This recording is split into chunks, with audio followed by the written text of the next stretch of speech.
Finally, at 4:58 p.m., after receiving an additional unnecessary 14,500 gallons of fuel, KLM First Officer Klaus Mears contacted the Tenerife Tower for permission to begin their taxi for takeoff. Since Los Rodeos had just a single runway and the taxiways were full of planes, departing aircraft were being instructed to backtrack the runway, which means taxiing down the runway and exit the runway on a taxiway and backtrack, or as was in the case of the KLM, they made a 180-degree turn at the end of the runway in order to take off in the opposite direction.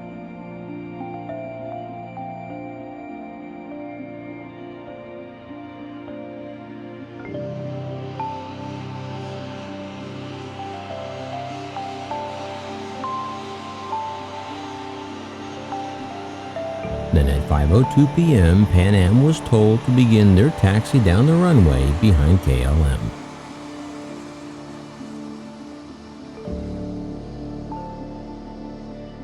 But unlike the KLM, Pan Am was instructed to turn off the runway to backtrack on the taxiway, so the runway would be clear for the KLM to take off. But this is the point where things started to unravel really fast. Due to many factors, ranging from misunderstanding the accents of the air traffic controllers as well as their confusing instructions, to the fact that now the fog was so thick the visibility was less than 200 meters. The Pan Am crew was unsure exactly which off-ramp to take. The tower told the Pan Am to exit the third exit, but due to the reverse angle, this turn was impossible to make in a 747. Additionally, this would have brought them right back to the terminal.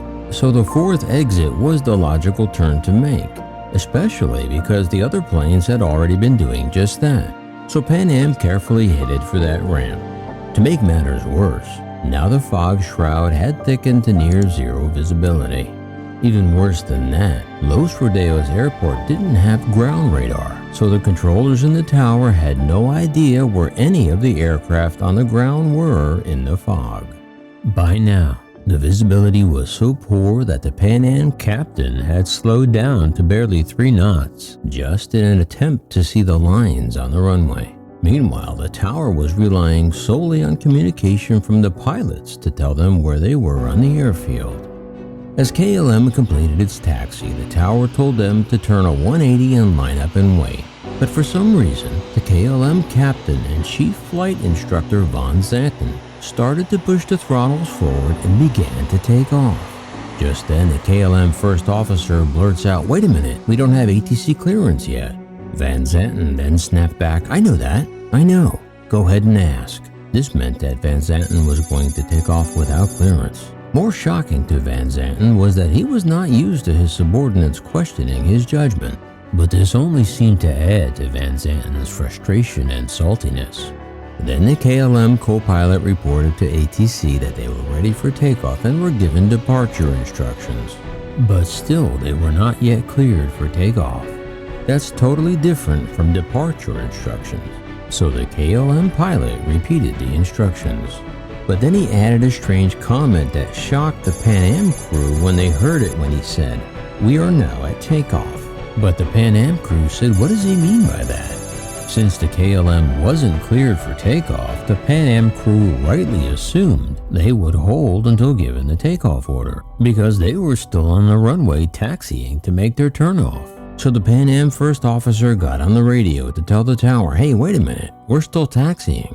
And the tower correctly replied, "Please report when clear." But in the KLM cockpit almost immediately, as later investigation of the timeline would reveal, the brakes were released, Van Zanten opened the throttles, and KLM 4805 began its takeoff roll. Unaware that the Pan Am was yet to clear the runway, Tenerife Tower then replied to the KLM who should have still been holding, "KLM, stand by for takeoff. I'll call you." But this critical call simultaneously coincided with the transmission from Pan Am, telling the tower, "No, we're still taxiing down the runway." But in another fateful link in the chain of disasters on this day, The two transmissions jammed each other, and only a shrill noise lasting 3.74 seconds was heard by the KLM crew. The Tenerife tower then asked the Pan Am crew to report when they clear the runway. When Pan Am replied, "Okay, we'll report when we're clear," suddenly this alerted the KLM flight engineer, who asked Captain Van Zanten, "Wait, is he not clear then?" After he repeated the question, the captain barked back, "He's clear, he's clear." But Van Zanten couldn't possibly know. Meanwhile, in the Pan Am jet, the crew saw the rotating beacon of the KLM jet as its lights began to rapidly approach them. Then the Pan Am crew saw the KLM's nose lift off, and they knew they were in trouble. It was then that the KLM crew saw that the Pan Am plane was still on the runway. Captain Van Zanten desperately tried to get airborne, but the speed was too slow and the rotation was too early.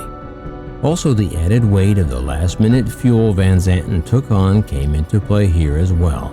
The KLM's tail scraped the runway for 20 meters. Simultaneously, the horrified Pan Am crew turned the aircraft to the left and applied full power in a desperate attempt to get out of the way.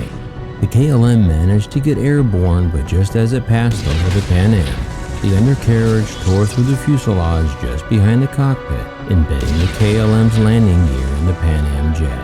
The KLM jet came crashing down just meters down the runway. It exploded into a fireball. The Pan Am jet also burst into flames. Both planes were completely destroyed. All 324 passengers and 14 crew aboard the KLM plane perished, while 326 passengers and 9 crew of the Pan Am flight were killed. Only 56 passengers and 5 crew of the Pan Am flight survived. The combined death toll was a staggering 583. Amazingly, all 3 cockpit crew members of the Pan Am flight survived uninjured.